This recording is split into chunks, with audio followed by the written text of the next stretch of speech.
ಹೆಸರು ತಮನ್ನಾ, ಕೆಲಸ ಧ್ವಂಸ ಮಾಡೋದು.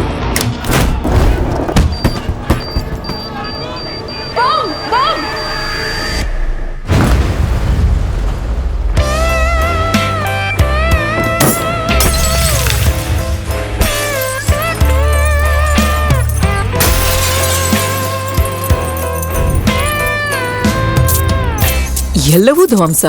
ಆದ್ರೆ ಈ ಸೂಟ್ಕೇಸ್ ಹೆಸರು ಕಮಿಲಿಯಂಟ್, ಕೆಲಸ ಟಫ್ನೆಸ್.